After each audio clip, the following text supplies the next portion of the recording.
सनातन धर्म में नवरात्रि का विशेष महत्व होता है।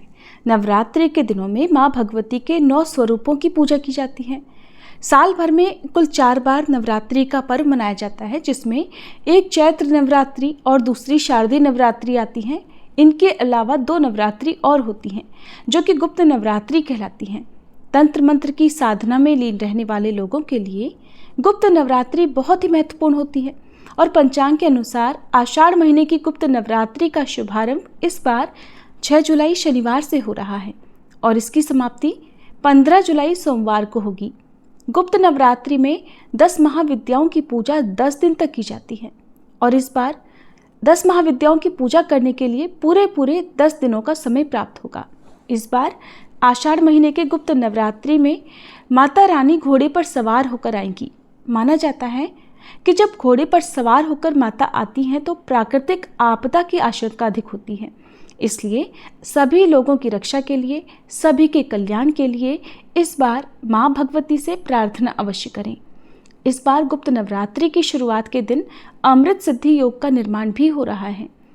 गुप्त नवरात्रि के दिनों में पूरे 10 दिन तक बिना किसी को पता चले, यानी कि जो लोग व्रती होते हैं उन्हें पूरी तरह से गुप्त रहकर माँ भगवती के 9 रूपों और 10 महाविद्याओं की पूजा करनी चाहिए।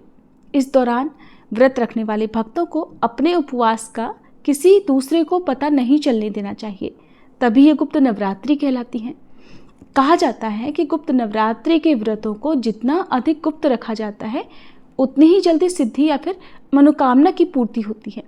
गुप्त नवरात्रि के पहले दिन महाविद्या माँ काली की पूजा की जाती है, दूसरे दिन महाविद्या तारा, तीसरे दिन महाविद्या त्रिपुर सुंदरी, चौथे दिन महाविद्या भुवनेश्वरी, 5वें दिन महाविद्या माँ छिन्नमस्ता, 6ठे दिन महाविद्या माँ त्रिपुर भैरवी, 7वें दिन महाविद्या माँ धूमावती, 8वें दिन महाविद्या माँ बगलामुखी, 9वें दिन महाविद्या माँ मातंगी और 10वें दिन महाविद्या कमला देवी की पूजा की जाती है।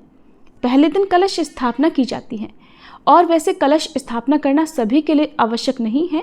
जो लोग कलश स्थापना करने में असमर्थ हैं, क्योंकि जब कलश स्थापना की जाती है तो ऐसे में आपके घर पर आने जाने वाले लोगों को आपके द्वारा रखे गए उपवासों का पता चल सकता है। इसलिए यदि आपके घर में इस तरह की व्यवस्था हो कि कोई भी उस कमरे में ना जाए जहाँ पर आपने कलश स्थापित किया हुआ है, तब तो आप कलश स्थापना कर सकते हैं। नहीं तो आप बिल्कुल साधारण विधि से 10 दिनों में बिना कलश स्थापना किए भी पूजा कर सकते हैं और उपवास रख सकते हैं। इस बार कलश स्थापना के लिए शुभ मुहूर्त 6 जुलाई शनिवार को सुबह 5:11 से 7:26 तक रहेगा। इस मुहूर्त में यदि आप कलश स्थापित नहीं कर सकते हैं तो आप सुबह 11 बजे से दोपहर 12 बजे के बीच में भी कलश स्थापित कर सकते हैं।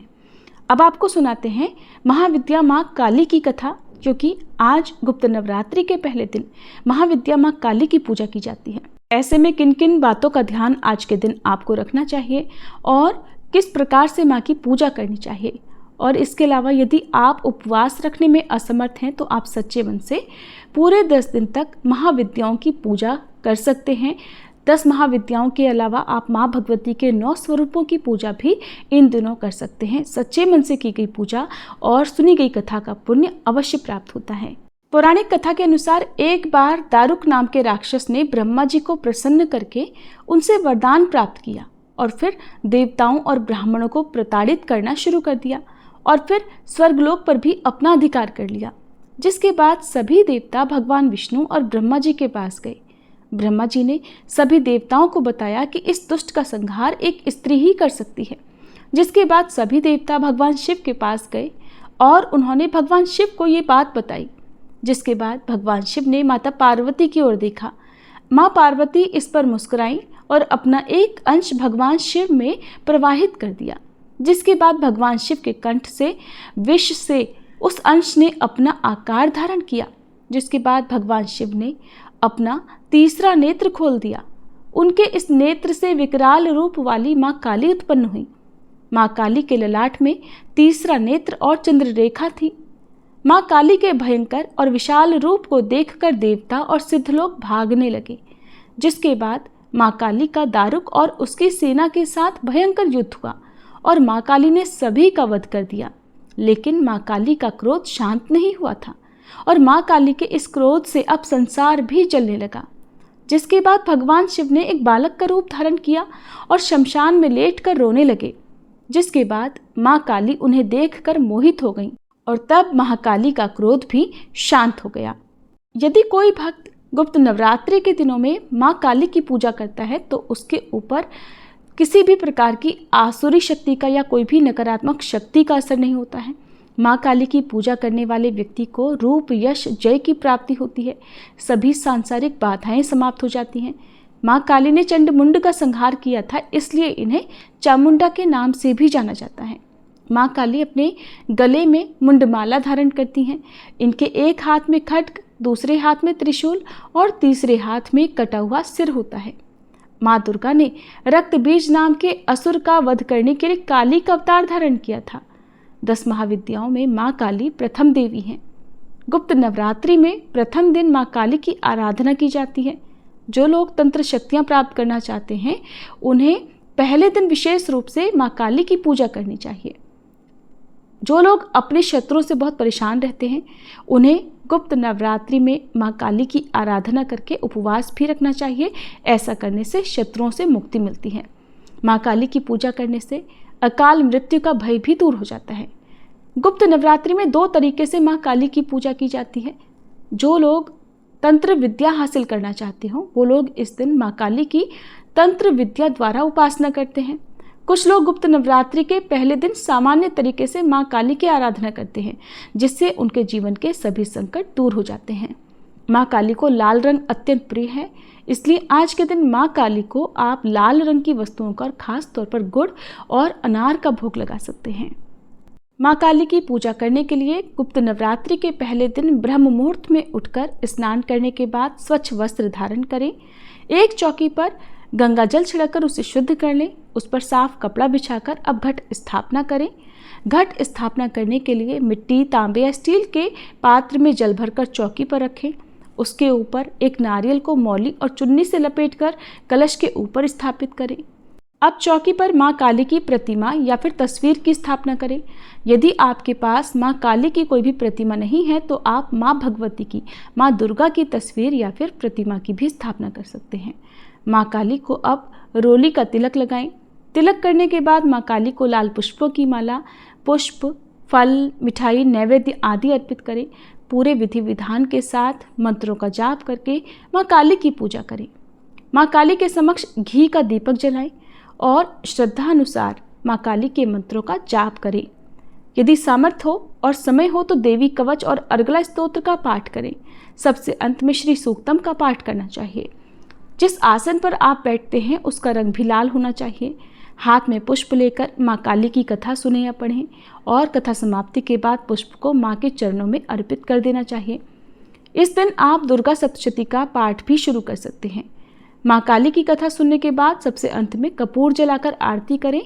प्रसाद के रूप में मिठाई का भोग माँ को लगाएं। मिठाई अगर आपके पास नहीं है तो आप माँ को बताशे का प्रसाद भी चढ़ा सकते हैं। इस प्रसाद को परिवार के ही लोगों में बांट दें, अन्य किसी को न दें और स्वयं भी प्रसाद ग्रहण करें। अब माँ काली से पूजा में हुई किसी भी प्रकार की गलती के लिए सच्चे मन से हाथ जोड़कर क्षमा भी मांगें। माँ काली के मंत्र हैं ओम ऐं ह्रीं क्लीं चामुंडाय विच्चे और ओम ऐं ह्रीं क्लीं। इन मंत्रों का जाप आप पूजा करते समय कर सकते हैं। सुबह और शाम सच्चे मन से माँ काली की इस प्रकार से पूजा आपको करनी चाहिए। शाम की पूजा में आप धूप दीप जलाकर माँ को फल या मिठाई का भोग लगाएं और प्रसाद रूप में ग्रहण करें। ध्यान रखें, जो लोग उपवास रखते हैं उन्हें पूरे 10 दिन तक केवल फलाहार करना चाहिए, अन्न का सेवन नहीं करना चाहिए। आप फलाहार में कुट्टू का आटा, लौकी, सिंघाड़े या जो आप नवरात्रि के बाकी दिनों में फलाहार करते हैं उस तरह का फलाहार आप कर सकते हैं। नवरात्रि के पहले दिन माँ शैलपुत्री की पूजा भी की जाती है। माँ शैलपुत्री माँ भगवती का प्रथम रूप होती हैं। जो भी भक्त नवरात्रि के उपवास रखना चाहते हो वो इस दौरान माँ भगवती के 9 रूपों की पूजा हर दिन करके 9 रूपों की कथा भी सुन सकते हैं। तो अब आप जानिए माँ भगवती के प्रथम स्वरूप माँ शैलपुत्री की पूजा विधि और कथा के बारे में। हिमालय की पुत्री होने के कारण ही इन्हें शैलपुत्री कहा जाता है। माँ शैलपुत्री का स्वरूप बहुत ही शांत और सरल है। माँ शैलपुत्री के एक हाथ में त्रिशूल और दूसरे हाथ में कमल का पुष्प शोभायमान है। नंदी बैल पर सवार माँ शैलपुत्री को वृषारूढ़ा और उमा के नाम से भी जाना जाता है।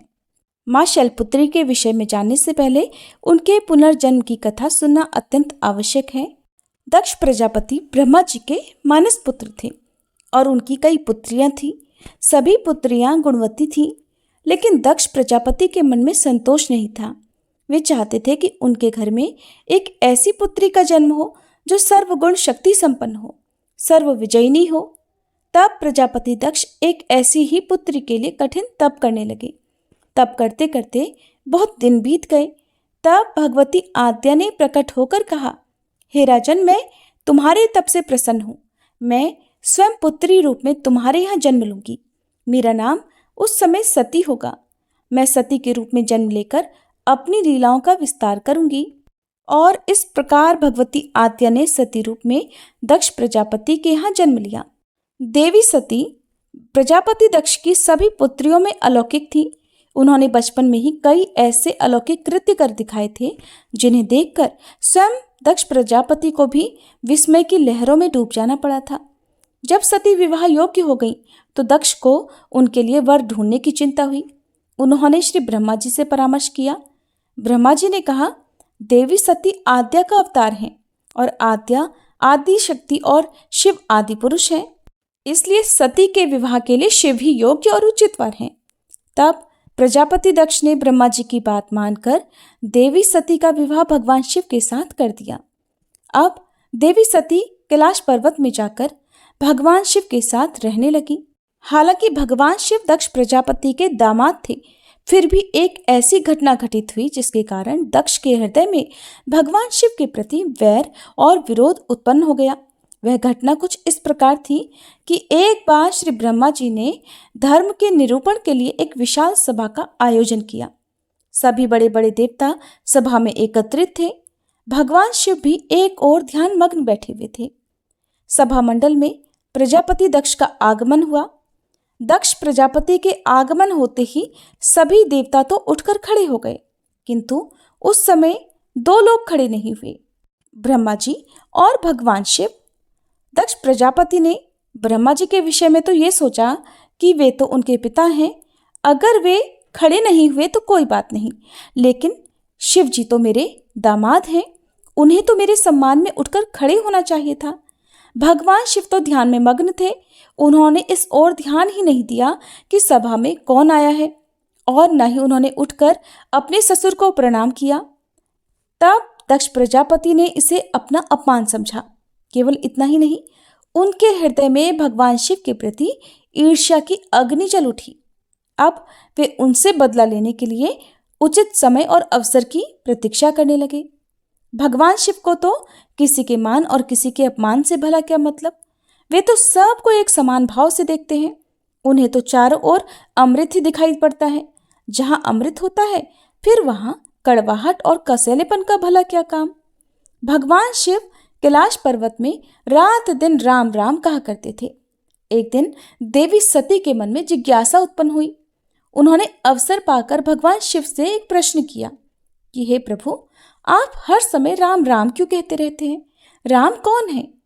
तब भगवान शिव ने देवी को उत्तर दिया कि देवी, राम आदि पुरुष हैं, स्वयंभू हैं और मेरे आराध्य हैं, सगुण भी हैं और निर्गुण भी हैं। किंतु देवी सती के कंठ के नीचे ये बात नहीं उतरी। वे तो भगवान शिव को ही सर्वोपरि समझती थी। वे सोचने लगी कि अयोध्या के राजा दशरथ के पुत्र श्री राम आदि पुरुष के अवतार कैसे हो सकते हैं। वे तो खुद आजकल अपनी पत्नी सीता जी के वियोग में दंडक वन में उन्मत्तों की तरह विचरण कर रहे हैं।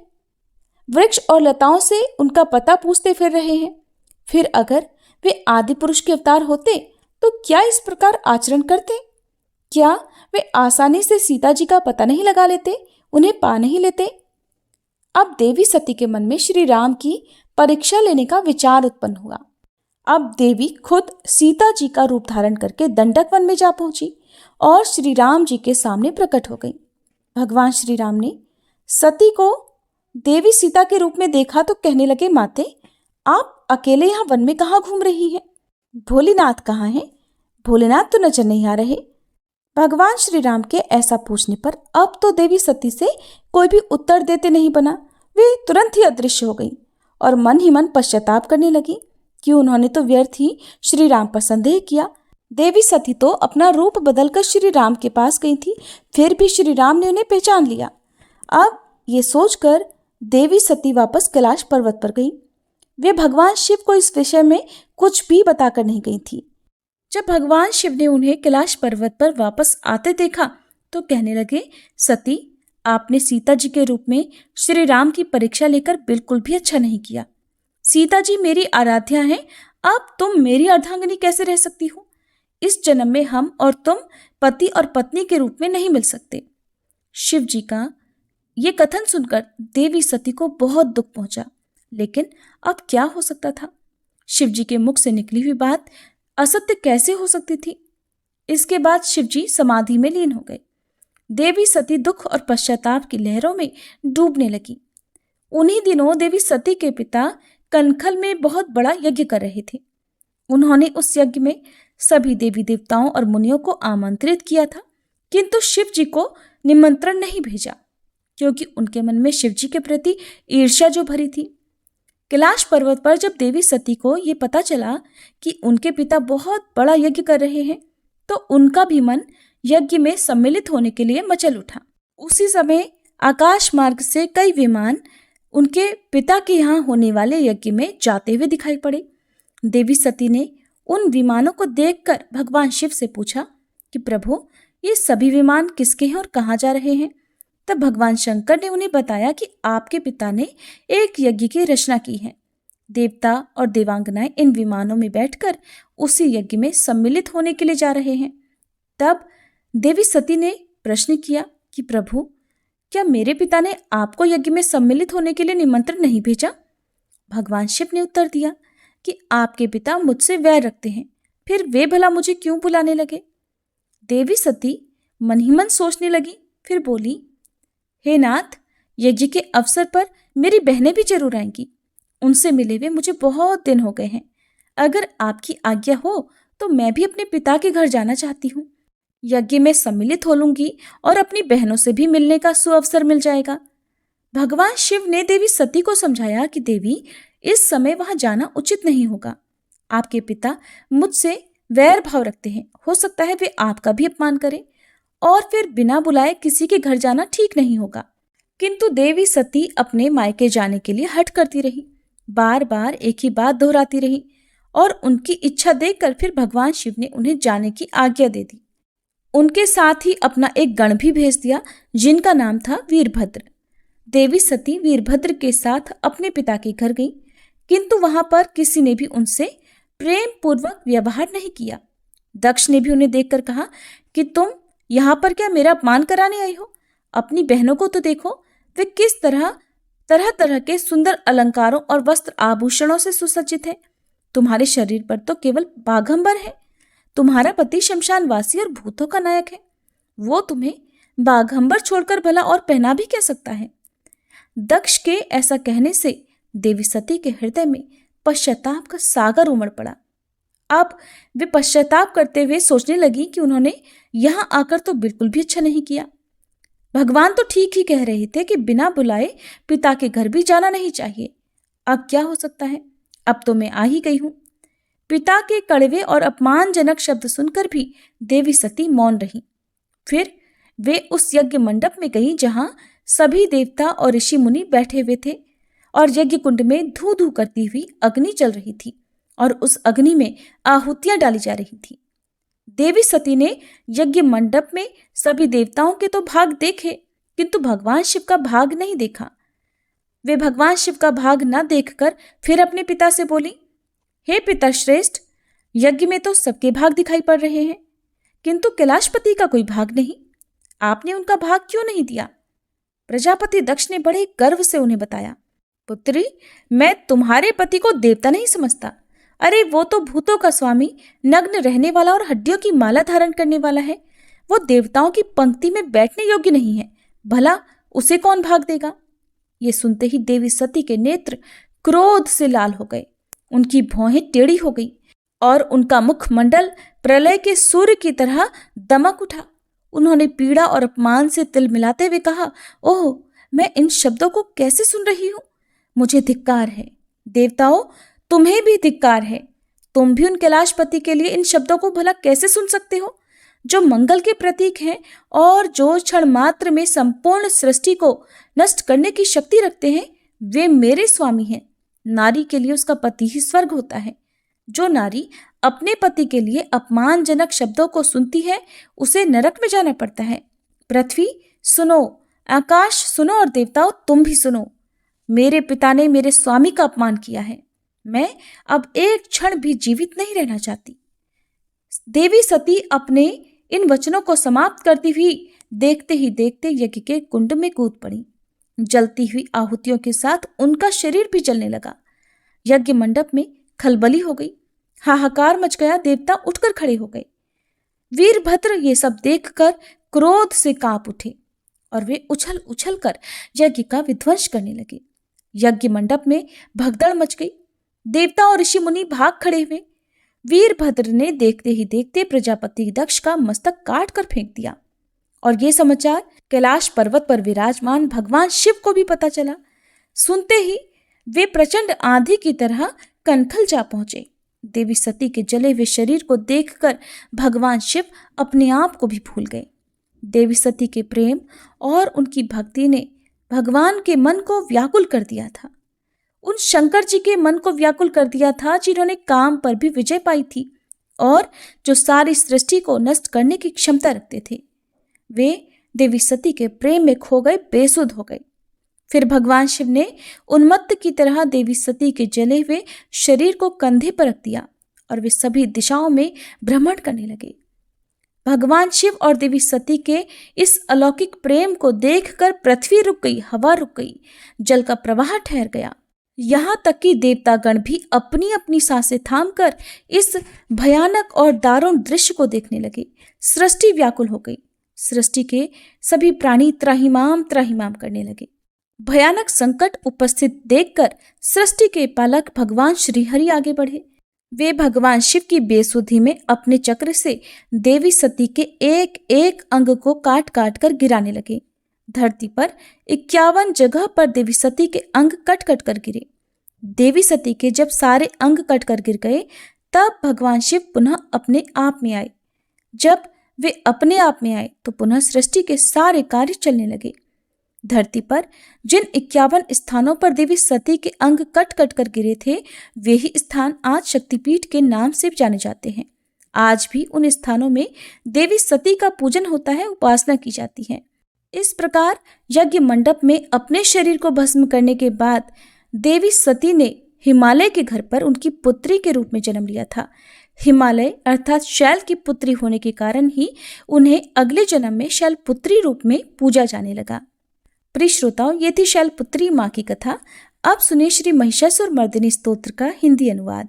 हे हिमालय राज की पुत्री, हे गिरिजा देवी, विश्व को आनंदित करने वाली देवी, नंदीगणों द्वारा पूजित, गिरिश्रेष्ठ विंध्याचल के शिखर पर निवास करने वाली देवी, अपनी लीला से भगवान श्री विष्णु को प्रसन्न करने वाली, इंद्रदेव के द्वारा नमस्कृत, भगवान नीलकंठ की पत्नी, विश्व में विशाल कुटुंब वाली और विश्व को संपन्नता देने वाली, हे महिषासुर का मर्दन करने वाली भगवती, अपने बालों की लता से आकर्षित करने वाली पर्वत की पुत्री, आपकी जय हो, जय हो, जय हो।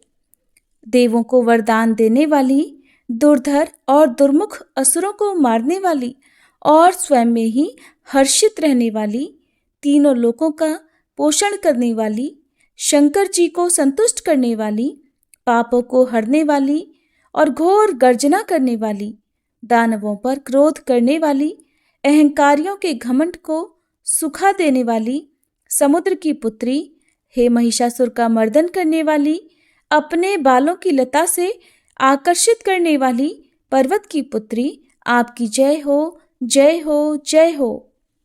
हे जगत माता, हे मेरी माँ, प्रेम से कदम के वन में वास करने वाली, हास्य भाव में रहने वाली, हिमालय के शिखर पर स्थित, अपने भवन में विराजित, मधु की तरह मधुर, मधु कैटभ का मद नष्ट करने वाली, महिष को विदीर्ण करने वाली, सदा युद्ध में लिप्त रहने वाली, हे महिषासुर का मर्दन करने वाली, अपने बालों की लता से आकर्षित करने वाली पर्वत की पुत्री, आपकी जय हो, जय हो, जय हो।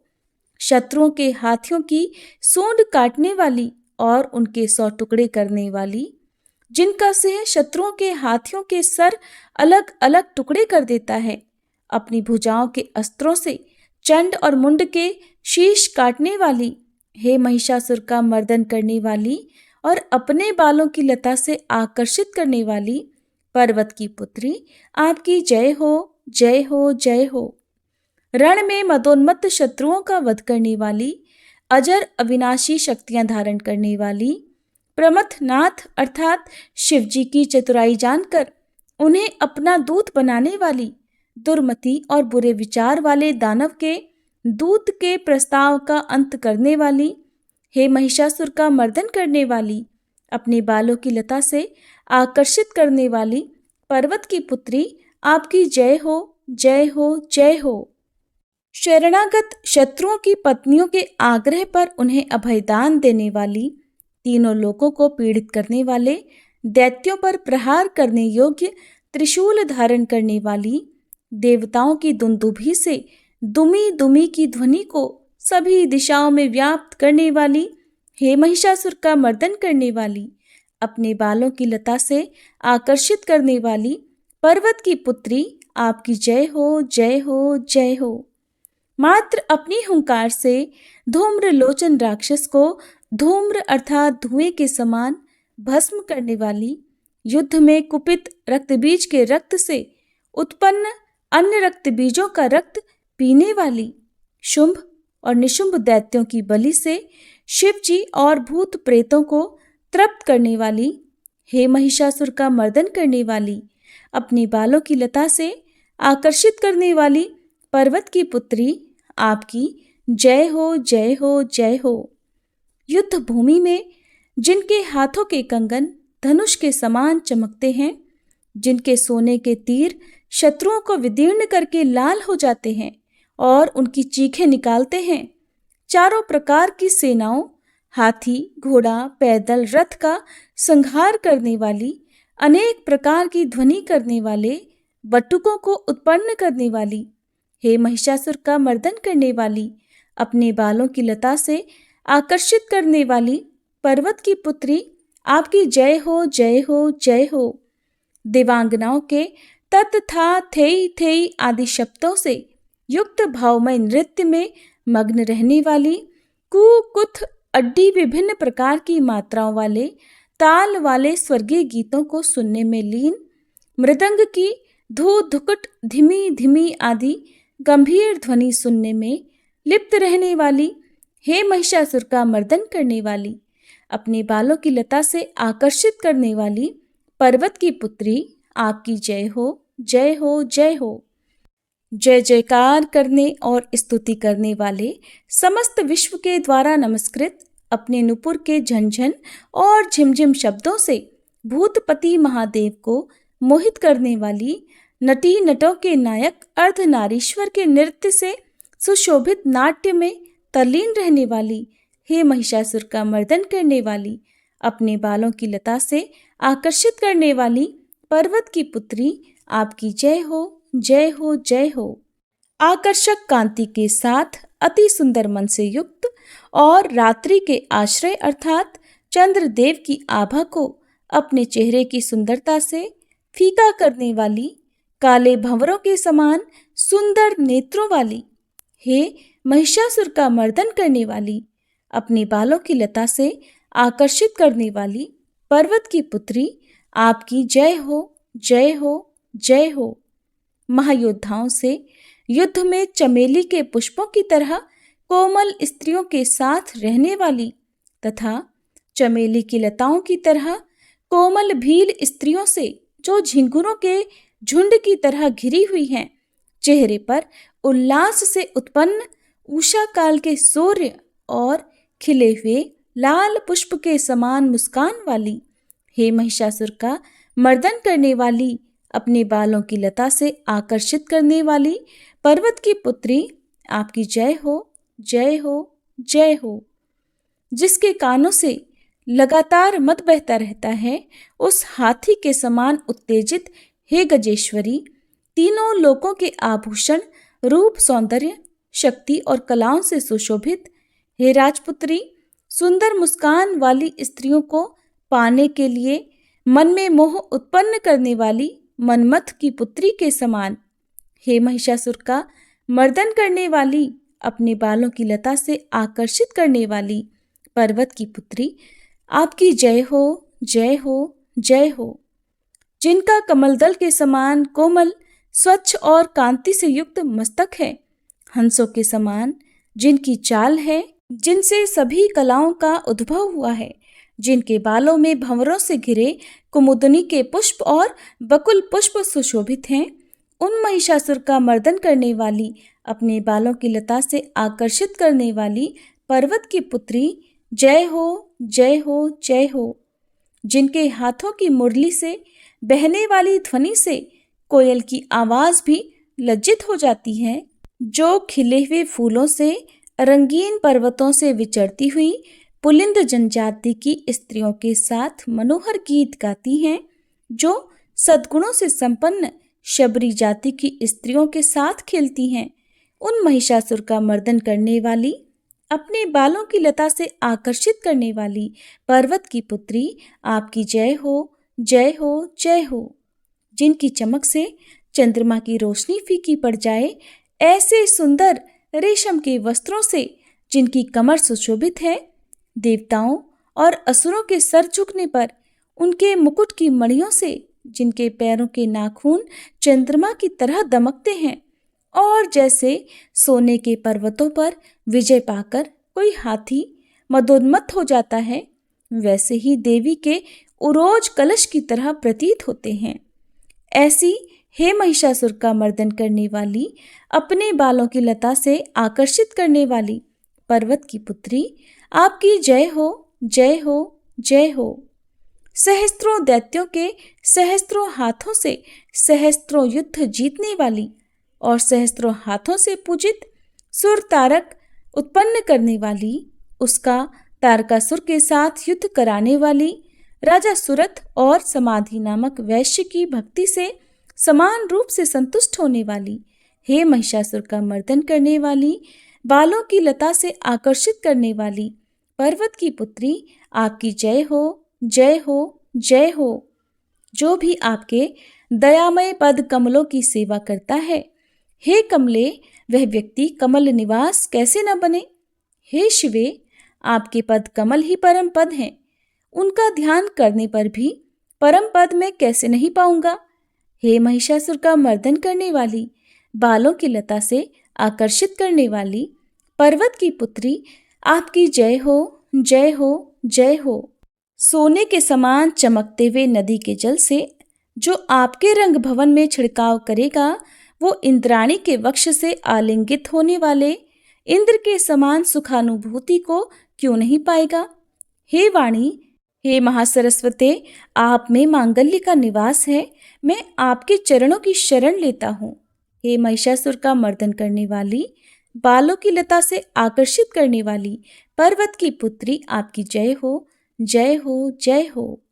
आपका निर्मल चंद्र समान मुख चंद्रमा का निवास है, जो सभी अशुद्धियों को दूर कर देता है। नहीं तो क्यों मेरा मन इंद्रपुरी की सुंदर स्त्रियों से विमुख हो गया है। मेरे मत के अनुसार आपकी कृपा के बिना शिव नाम के धन की प्राप्ति कैसे संभव हो सकती है। हे महिषासुर का मर्दन करने वाली, बालों की लता से आकर्षित करने वाली पर्वत की पुत्री, आपकी जय हो, जय हो, जय हो। हे दीनों पर दया करने वाली उमा, मुझ पर भी दया कर ही दो। हे जगत जननी, जैसे आप दया की वर्षा करती हो, वैसे ही तीरों की भी वर्षा करती हो, इसलिए इस समय जैसा आपको उचित लगे वैसा करो, मेरे पाप और ताप दूर कर दो। हे महिषासुर का मर्दन करने वाली, बालों की लता से आकर्षित करने वाली पर्वत की पुत्री, आपकी जय हो, जय हो, जय हो। ये थी आज की वीडियो। गुप्त नवरात्रि के दूसरे दिन की जाने वाली पूजा और कथा के बारे में जानने के लिए कृपया आप अगली वीडियो का इंतजार जरूर कीजिएगा।